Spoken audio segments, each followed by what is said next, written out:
Commercio di Treviso premia Media Nord-Est per il suo lavoro di informazione costante nella pandemia. Il presidente Pozza è servizio pubblico, l'assessore Caner voce autorevole in un momento delicatissimo. Le parole dell'editore del gruppo Media Nord-Est, Filippo Iannakopoulos: dedico questo premio ai nostri telespettatori, con loro il patto di fiducia si rinnova ogni giorno. Lockdown sul modello austriaco, impraticabile in Italia, così il governatore Zaia, che conferma il sistema sanitario veneto sta reggendo. Intanto al via le prenotazioni della terza dose per gli over 40. 6.000 prenotati per la fascia 40-60 a Treviso in 24 ore entro fine mese. Il direttore Benazzi: la copertura vaccinale sarà oltre l'86%, dice. Intanto domani Vax Day a Fonte.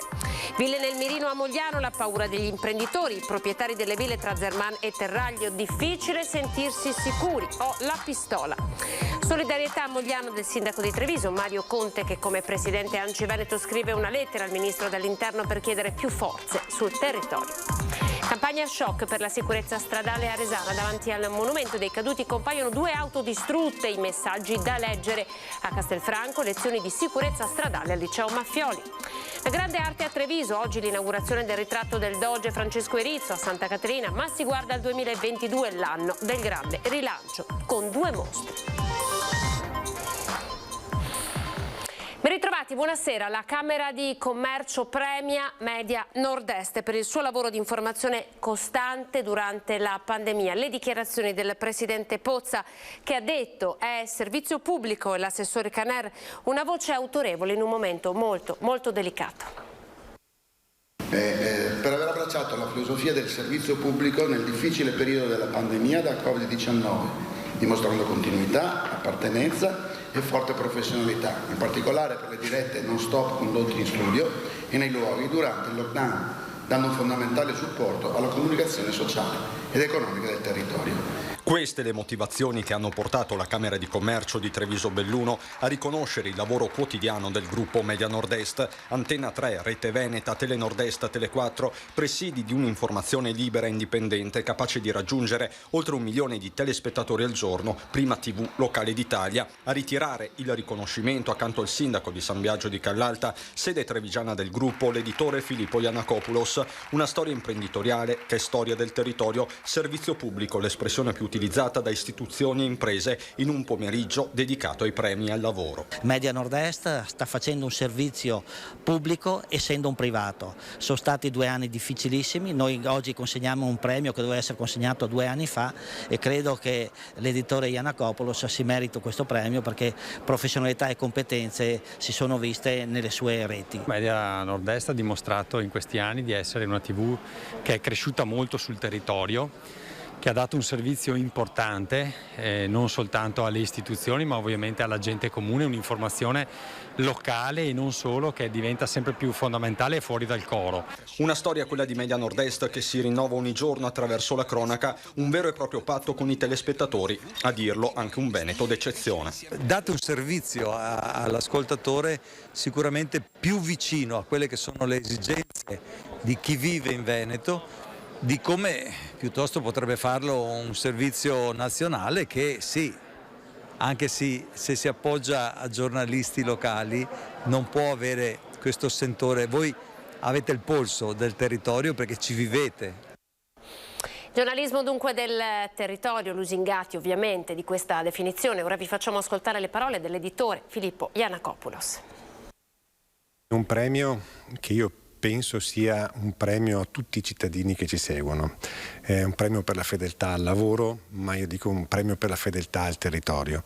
Abbiamo dimostrato, non noi ma tutti quelli che lavorano a Media Nord-Est, dal direttore a tutti i giornalisti, a tutti i tecnici, di essere a servizio di un territorio e quindi di essere una televisione che dedica tutta se stessa al legame col territorio, all'informazione, all'approfondimento, all'informazione autorevole e seria. E quindi un premio che noi accogliamo con grandissima soddisfazione perché testimonia che lo sforzo che abbiamo fatto anche durante la pandemia di non fare cassa integrazione, di puntare tutto sull'informazione, di fare più di 18 ore al giorno di diretta, ma che prima avevamo fatto con la tempesta Vaia, avevamo fatto con l'acqua grande di Venezia, avevamo fatto con la grande alluvione, quindi essere sul territorio essere vicini al territorio nei momenti di crisi e rappresentare poi anche i momenti importanti per il territorio, quindi le Olimpiadi, le varie territori segnati dall'UNESCO, quindi sostanzialmente essere la rappresentazione del successo di un Veneto che vuole essere un'eccellenza nazionale. Questo è servizio pubblico. Questo è servizio pubblico. Questo è servizio pubblico, se vogliamo, servizio di interesse pubblico, quindi assolutamente è un tema che sta alla radice poi anche della democrazia, il difendere un'informazione locale di qualità. Difenderla perché sostanzialmente i costi dell'informazione sono costi che hanno una ricaduta sociale e l'avere voci che riescono a informare seriamente e costantemente i cittadini, io penso sia una questione di vitalità democratica e di presidio veramente dei diritti costituzionali di tutti i nostri telespettatori. Allora sul territorio andiamo a Zerman, Mogliano, dopo i vari colpi, raid, alcuni andati a buon fine, altri tentati. Abbiamo ascoltato alcuni imprenditori del territorio che gestiscono ville prestigiose. Sentite che cosa ci hanno raccontato. Nella mia abitazione privata credo che sia giusto poter agire. E lei dice io dormo con la pistola? Assolutamente sì. Sì, non lo nego. Non lo nego. Lo dice senza mezzi termini Enrico Monti, contitolare della storica dimora albergo Villa Condumer. Nell'abitazione mia privata credo di dover essere in grado di potermi difendere.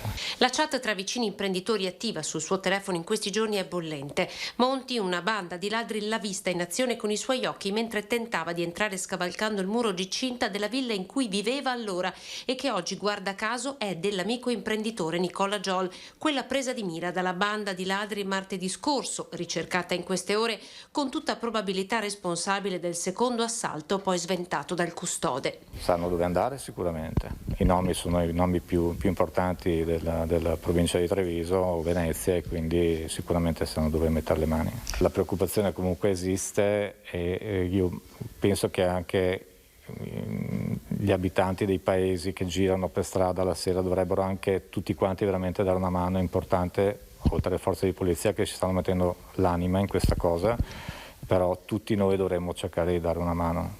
In Villa Condumer sono entrati 4 volte portando a casa poca roba, ma nel vicino golf club le razzie alle auto sono frequenti. Banditi dunque attirati dal lusso.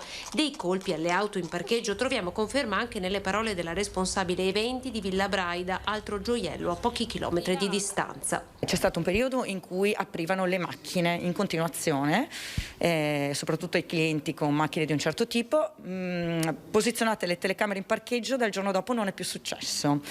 E purtroppo abbiamo avuto un furto anche all'interno della villa, quindi appunto giusto in una zona che non era coperta sono riusciti a passare. Quel colpo fu grosso, molti gli oggetti di valore ratati nella cassaforte. Non siamo una struttura privata ma siamo un albergo, quindi abbiamo una copertura da parte del personale 24 ore su 24, comunque dei fari che entrano poi si spengono di notte, dei rumori che si sentono sempre, poi questa situazione. Una situazione che non fa stare tranquilli, ammettono, e che va ad aggiungersi all'ombra delle nuove restrizioni che incombe su questi luoghi di prestigio che hanno pagato in pandemia uno dei prezzi più alti. Vediamo già molta gente che si sta tirando indietro e per noi sarebbe veramente una catastrofe. Stiamo facendo dei salti mortali, ma se chiudono adesso per noi vuol dire chiudere veramente l'albergo, insomma. Intanto dal sindaco e presidente ANCI è arrivata la solidarietà al sindaco di Mogliano. Conte ha deciso di scrivere al Ministero dell'Interno. Credo che bisogna continuare ad investire nelle forze dell'ordine e come ANCI Veneto scriveremo comunque anche una lettera al ministro Lamorgese perché continui a incrementare la presenza di forze dell'ordine nel nostro territorio. Mi sento di portare la solidarietà al sindaco Bortolato di Mogliano Veneto, che oltre ad essere un amico è anche un ottimo sindaco che sta cercando di mettere in campo quante più iniziative possibili. Noi siamo fortemente convinti che incrementando la rete di videosorveglianza sia sicuramente un deterrente importante. Come Treviso abbiamo superato quota 150 telecamere distribuite nel territorio tra Starga System e telecamere di videosorveglianza. Poi sono anche fenomeni che temporaneamente succedono e magari colpiscono delle aree mirate del nostro territorio. E c'è stata una banda di albanesi che è stata arrestata un mese fa in un'operazione della Polizia di Venezia. Ebbene, si è scoperto che molte delle razzie che questa banda aveva fatto in abitazioni del Trevigiano appartenevano proprio a loro. Una nuova ordinanza di custodia cautelare in carcere è stata eseguita dalla polizia nei confronti di 4 albanesi già fermati il 22 ottobre scorso per numerose razzie in case sparse tra le province di Venezia, Treviso e Padova. Il nuovo provvedimento restrittivo è stato emesso dalle procure di Padova e Treviso dopo il fermo convalidato dalla magistratura lagunare in seguito alle indagini della squadra mobile di Venezia che aveva individuato la base operativa del quartetto a Mestre. E da qui infatti che i professionisti del furto partivano a caccia di case da svaligiare, armati dei ferri del mestiere, trapani, pinze, tronchesi e guanti. I colpi erano studiati nel dettaglio, i malviventi erano capaci di svaligiare fino a 8 case in una sola notte, dimostrando ogni volta grande professionalità. Riconosciuti fin da subito per la loro tecnica, per entrare nelle abitazioni praticavano un foro col trapano nella maniglia della porta d'ingresso o di una finestra. Almeno una ventina sono i casi che li vedrebbero coinvolti nel Trevigiano, soprattutto nei comuni di Breda di Piave, Santa Lucia di Piave, Trevignano, Vittorio Veneto, Cappella Maggiore, Arcade e Salgareda. La banda del Buco è riuscita a compiere una quindicina di colpi anche tra Padova e provincia, specialmente a Ospedaletto Uganeo e Saonara. Molti altri invece avrebbero preso di mira abitazioni della provincia di Venezia. Facciamo ora il punto sul Covid con le dichiarazioni del presidente Luca Zaia oggi in conferenza stampa. Il virus continua a galoppare in Veneto con altri 1283 positivi e mentre in Europa torna aria di lockdown, nel nostro paese non si parla di modello Austria. Così il presidente della regione Veneto, poco propenso al lockdown per i non vaccinati dopo l'incontro con gli altri governatori in attesa di confrontarsi con il ministro Speranza. A mio avviso, stante oggi il modello costituzionale che abbiamo noi e il paese che siamo, pensare di fare il lockdown per i vaccinati non si riesce. Comunque, a prescindere da questo, se qualcuno lo vuole fare in autonomia può tentare di farlo, immagino, ma per un fatto proprio pratico, che sia un'avventura che poi non si concretizza. Assai preferibile, secondo Zaia, il modello italiano dei colori delle regioni. Noi cosa diciamo? Diciamo che il nostro modello dei colori e delle scelte in base ai colori comunque ci ha permesso di accompagnare il percorso evitando il lockdown, tranne quello fatto dall'8 di marzo all'8 di maggio del 2020. Ma non si è esclusa la possibilità, prosegue Zaia, all'interno del modello italiano dei colori di prevedere restrizioni differenziate per chi è vaccinato e chi non lo è. Si andrà a discutere e vedremo quale sarà la soluzione. Sicuramente la soluzione sarà nazionale, applicata ai colori delle zone. Però l'obiettivo è quello di non andare al lockdown. In Veneto ci sono 656.000 Novax, ai quali si aggiungono i 650.000 bambini al di sotto dei 12 anni, che al momento non sono vaccinabili, con una percentuale di vaccinati dell'85,1%. Considerate che abbiamo regioni che arrivano anche al 90-91%, noi, per carità, è una goccia di migliaia al giorno, comunque si cresce pian piano, ancora siamo distanti 4 punti, 5 punti da performance migliori. Questo significa comunque una ricaduta anche nelle curve che è diversa. E da oggi è partita la possibilità di prenotare la terza dose di vaccino anche per gli over 40, 6 mesi dall'ultima dose. Voi sapete che sopra i 40 anni ci si può fare la terza dose.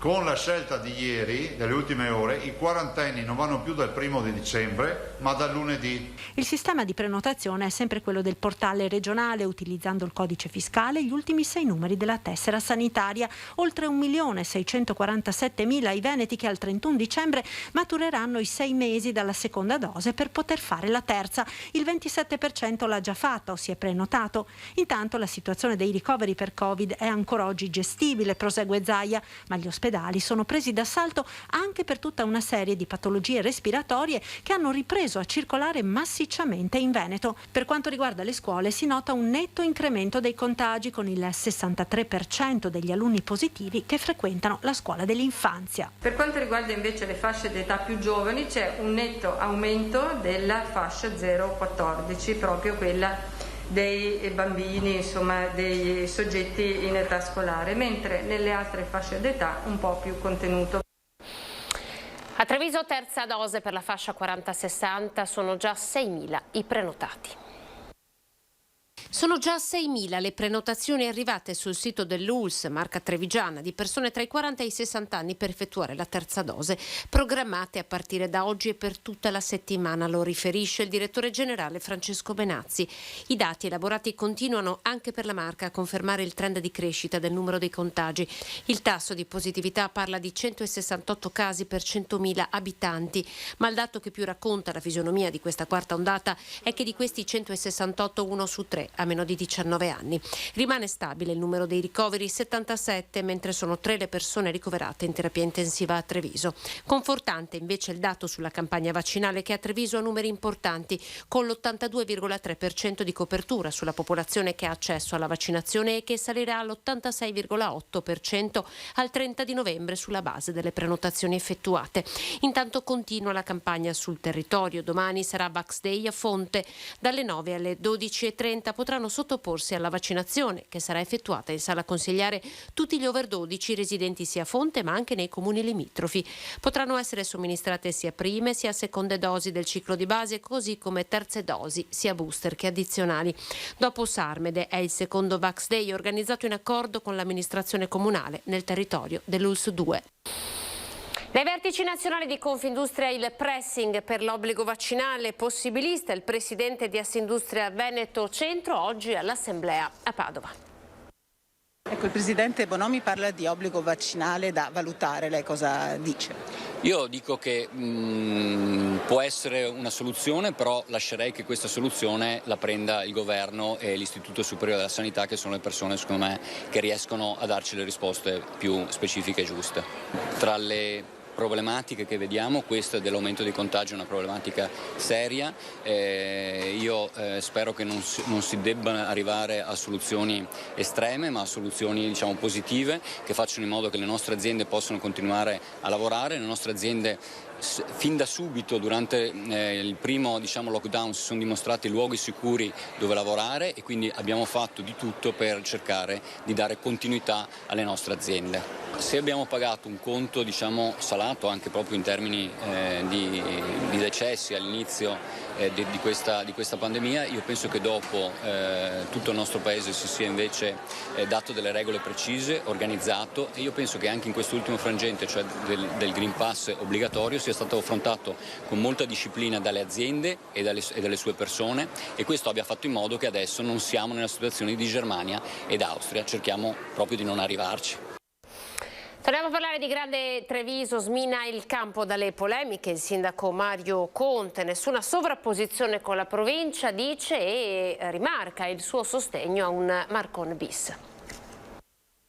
Sia da un punto di vista della sicurezza stradale che da un punto di vista della gestione dei plessi scolastici, tutti i sindaci della Lega esprimono grande soddisfazione nell'operato del presidente Marcon e ribadiscono convintamente il sostegno alla ricandidatura del presidente Stefano Marcon a presidente della provincia. Quella di Mario Conte è molto più di una precisazione e arriva nei giorni in cui forte il dibattito attorno al progetto di una Grande Treviso, con tanti sindaci, anche della Lega, freddi di fronte all'iniziativa. Blindando Marcon, il sindaco della città capoluogo infatti blinda l'ente provincia, la sua operatività e le sue competenze, e questo anche in vista del rinnovo delle cariche al Sant'Artemio fissato il 18 dicembre. Insomma, fa intendere Conte, a ciascuno il suo. Ci tengo a sottolineare che i progetti di aggregazione nascono per reperire maggiormente fondi europei e non nascono con l'intenzione di destabilizzare, depotenziare la figura del presidente della provincia, che anzi è stato fin dal primo giorno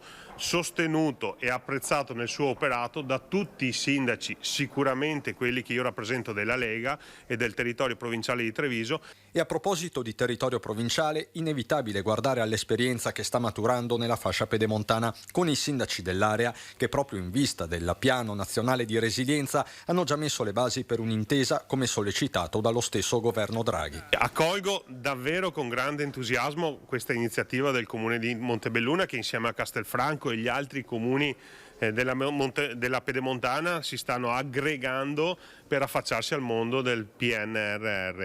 Credo che esattamente come ha fatto Treviso con l'aggregazione di 20 comuni sia giusto che nel territorio comunale si creino altre aggregazioni di comuni per rendere questi territori più forti rispetto all'Europa. La grande arte a Treviso, oggi l'inaugurazione del ritratto del Doge Francesco Erizzo a Santa Caterina, ma si guarda al 2022 con 2 grandi mostre. 2 mostre di caratura internazionale e un museo tutto nuovo, il Bailo, che sarà inaugurato il 17 maggio e diventerà a tutti gli effetti grande Bailo con spazi raddoppiati. Il 2022 sarà l'anno del rilancio per la cultura trevigiana, che in verità mai si è fermata nemmeno nei mesi più duri dell'emergenza pandemica. Si partirà il 27 febbraio da Santa Caterina con la monografica su Paris-Bordone, cui si aggiungerà dal 27 marzo, stavolta al Bailo, l'Ottocento svelato da Canova al romanticismo storico. Fil rouge, l'arte trevigiana che ha fatto grande la marca nel mondo. Sono mostre che hanno un valore di circa 2 milioni di euro e come sapete gli economisti dicono per ogni euro investito in cultura c'è un ritorno sul territorio in media che va dai 6 ai 10 euro. Effetto volano che viene confermato anche dai commercianti alla ricerca del tempo perduto con le restrizioni dovute al Covid. La cultura è volano in questo caso è uno spunto per ripartire. È un volano economico, è un volano per i servizi, per il commercio e per il turismo, per cui guardiamo con grande attenzione a questo esempio che Treviso sta dando. Migliaia i visitatori previsti in città, del resto non mancheranno vere perle capaci di attirare un pubblico internazionale. Qua basta dire che arriverà Amore Psiche e penso che già tutti i trevigiani e tutti i romantici appassionati d'arte avranno una grande attesa per un 2022 veramente importante. Molte delle opere in mostra provengono da collezioni private, si tratta quindi di inediti rispetto alle opere che possiamo vedere e apprezzare nelle collezioni pubbliche. La mostra di Treviso sarà quindi una grande scoperta. E non mancheranno eventi collaterali come la mostra dedicata alla Treviso dantesca tra dicembre 2021 e marzo 2022, la Galleria del Novecento o l'omaggio a Gino Rossi. Da questo weekend invece è già visitabile a Santa Caterina il ritratto del Doge Francesco Erizzo, opera simbolo di Bernardo Strozzi, un tuffo nel Seicento più autentico e suggestivo. Pochi secondi di pubblicità, tra poco.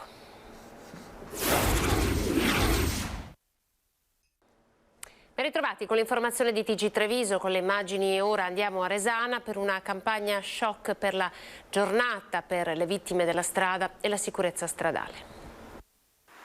2 auto completamente sfasciate, il segno più tangibile di un incidente stradale, la distruzione, a volte anche la morte dietro le immagini di queste automobili che sono comparse di fianco al municipio di Resana davanti al monumento dei caduti. Anche quella delle stragi della strada è una battaglia da combattere. Lo stanno facendo i comuni in collaborazione con la provincia di Treviso e MOM.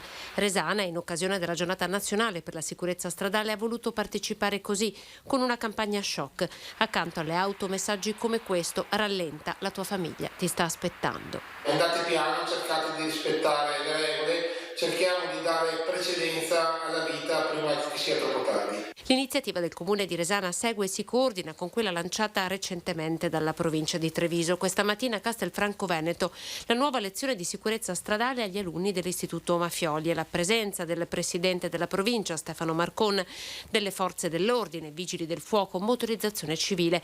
Accanto ai ragazzi anche i genitori del loro ex compagno Alessandro Barison, morto quest'anno in un incidente in motocicletta.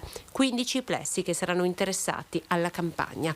Oltre alle auto a Resana e al manifesto della provincia di Treviso saranno esposte sulle finestre del municipio sabato sera delle candele accese in memoria delle vittime della strada e domenica alle ore 11 in chiesa ci sarà una santa messa.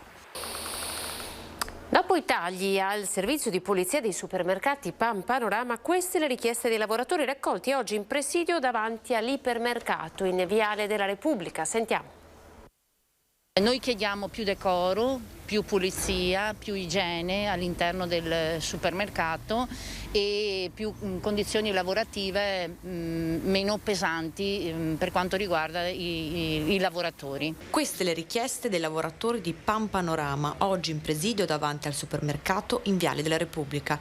Mobilitazione coordinata da Filcamps CGL, Fisascat CISL e Jultux. Protesta che si unisce a quella degli altri 7.000 dipendenti del gruppo contro la decisione a livello nazionale di internalizzare il servizio di pulizia. Noi chiediamo un passo indietro da parte dell'azienda per quanto riguarda le pulizie, perché sono stati fatti dei tagli anche all'impresa di pulizie all'interno dell'ipermercato che dovranno ricadere sui lavoratori, che già siamo carenti di organico e non riusciamo a fare neanche il nostro lavoro. Ma noi non è che non vogliamo pulire il nostro reparto, ma non siamo né in grado, né abbiamo la mansione né i prodotti atti a farlo. Una protesta che prende per mano anche altri problemi dei lavoratori, problemi definiti strutturali. Io lavoro in cassa e sono anni che chiediamo di cambiare le tastiere che non funzionano, di rettificare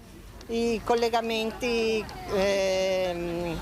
con i fili della corrente, i nastri dove si appoggia la merce non funzionano, a volte dobbiamo noi abbassarci, staccare i fili, riattaccarli. Ora, come ogni venerdì, andiamo a vedere le previsioni del tempo per il weekend. Situazione di estrema stabilità meteorologica, e questa è dettata dalla presenza di un anticiclone che insiste intensamente sulle nostre zone, però sappiamo che in questo periodo, soprattutto in pianura, l'anticiclone vuol dire aria che ristagna e quindi che si carica con il passare dei giorni di umidità, di vapore, e questo dà vita alle nebbie, e le nebbie saranno le protagoniste dei prossimi 2 giorni. Prevediamo infatti su tutte le nostre zone di pianura la presenza di nebbie insistenti, quindi in teoria sarebbe sereno il cielo, ma viene reso invisibile da questo fenomeno, e solo con difficoltà durante le ore centrali potremo avere qualche breve rasserenamento. Da domenica sera si approssimerà un sistema perturbato, questo favorirà il diradamento delle nebbie ma porterà qualche pioggia per lunedì, poi martedì un miglioramento temporaneo e poi purtroppo la prossima settimana sarà all'insegna dell'instabilità che andrà aumentando con il passare dei giorni. Prevediamo infatti qualche fenomeno più intenso a fine della prossima settimana. Intanto per i prossimi 2 giorni il vento sarà debole, quasi inesistente, le temperature tendono a ribasso, minime 7-8 gradi, massime intorno ai 10 gradi, forse meno, quindi un'escursione termica molto breve. Per quanto riguarda la Taricarica è previsto praticamente calmo. È tutto. Siamo al Bellunese, apriamo la pagina delle notizie di Belluno. Allora, in apertura andiamo in Comelico, dove l'indice di contagio da Covid-19 è di 3 volte superiore rispetto all'incidenza provinciale, 420 contro 152 su 100.000 abitanti. L'appello arriva dai medici di medicina alla popolazione: vaccinatevi con fiducia. Il Covid irrompe nuovamente nelle terre alte, dove la situazione epidemiologica rischia di assumere contorni preoccupanti. Nell'ultima settimana l'incidenza registrata è stata di 420 casi su 100.000 abitanti contro i 152 casi rilevati a livello provinciale. In Comelico abbiamo dei tassi di copertura vaccinale per ciclo completo significativamente più bassi rispetto alla media provinciale, inferiori di circa il 15% complessivo, 15 anche 20 in alcuni punti. Il Covid nella nostra comunità, non si scherza col fuoco, avvertono i medici di medicina generale di quella zona, che in queste ore hanno lanciato un appello alla popolazione: vacciniamoci con fiducia e seguiamo le indicazioni per ridurre la diffusione del contagio. Al Dipartimento di Prevenzione dell'US Dolomiti si lavora senza sosta. Il Comelico è un territorio che merita attenzione particolare perché ha i tassi di copertura vaccinale più bassi della provincia. Certo, anche il freddo nelle terre alte è un fattore favorente importante. Il freddo influisce sia sulle nostre capacità di difesa cosiddette ordinarie, quindi la capacità di risposta del nostro sistema respiratorio, sia per il fatto che col freddo la gente resta chiusa in casa, resta chiusa nei locali pubblici, e questo ovviamente, se non si usa mascherina, distanziamento e quant'altro, favorisce la diffusione del contagio. La situazione ospedaliera: in area non critica sono ricoverate 5 persone, 2 sono trattenute in terapia intensiva. Oggi i positivi sono 493, 1025 le persone in isolamento. In provincia non hanno ancora ricevuto la prima dose circa 29.000 persone. la priorità settimane e mesi, ma la priorità in territori con basse coperture rimane quella di convincere persona per persona, specialmente chi ha più di 50 anni, convincere coloro che non hanno ancora avviato il ciclo vaccinale ad avviarlo. Parliamo di trasporto pubblico in provincia di Belluno, un servizio difficile con molte corse, magari poco frequentate, ma che sono davvero indispensabili per collegare territori tra loro distanti. Un caso Dolomiti Bus si era palesato con il primo giorno di Green Pass per andare a lavorare. I problemi però già da allora sembravano legati più all'organizzazione aziendale che alla mancanza di alcuni autisti refrattari a vaccino e certificazione verde. Ora sui problemi i sindacati pongono l'accento e si esprimono unitamente sottoscrivendo un comunicato condiviso. No, non si tratta più di un'emergenza, perché quando diventa un problema strutturale servono soluzioni strutturali. Quello che ha fatto emergere la pandemia è far emergere con ancora più forza dei temi che erano già noti e che si sapeva già, le condizioni di vita dei lavoratori del settore, un settore che diventa non più remunerativo né dal punto di vista economico, la contrattazione nazionale è bloccata, ma lo ha anche quella provinciale e territoriale, ma delle condizioni di lavoro che non sono più adeguate. Controparte è certamente anche la provincia, che fino a poche settimane fa era azionista al 59% dell'azienda e che ora è scesa al 40%. Il presidente dell'ente però ai nostri microfoni si prende un impegno preciso. Ho visto la loro nota e quindi ne prendo atto e do la mia disponibilità a convocare un tavolo in cui saranno presenti ovviamente gli stessi sindacati, le parti sociali con la Dolomiti Bus e cercheremo di affrontare quelli che sono i problemi che sono sul tavolo. Questo era il nostro ultimo servizio, grazie per essere stati in nostra compagnia, siamo ora alle previsioni del tempo, arrivederci.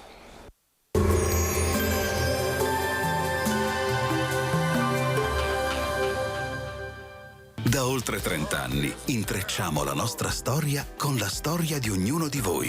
Maglificio Anna Maria, storie scritte a maglia. Ben ritrovati al meteo. Tempo stabile, ma attenzione alla nebbia che localmente potrà essere anche persistente. Ma vediamo insieme il dettaglio di sabato 20 novembre. Sul Veneto precipitazioni assenti, durante il giorno foschie estese in pianura, in parziale dissolvimento al pomeriggio e nuova formazione di sera. Cielo poco o parzialmente nuvoloso sui settori montuosi dove prevarrà il sole. Temperature stazionarie minime tra 3 e 6 gradi, massime invece tra i 9 e i 13 gradi. Ci spostiamo ora sul Friuli Venezia Giulia, anche in questo caso avremo locali riduzioni della visibilità al mattino, ma a seguire andrà decisamente meglio con più sole. Temperature minime tra 4 e 7 gradi, massime sui 13-14 gradi. Infine diamo uno sguardo alla situazione del Trentino Alto Adige, dove avremo un ampio soleggiamento un po' dappertutto, con cielo sereno o con poche nubi a carattere sparso. Temperature minime intorno ai 3-4 gradi, massime infine sui 15-16 all'incirca. Dal meteo di Antena 3 per ora è tutto, grazie per l'attenzione e arrivederci.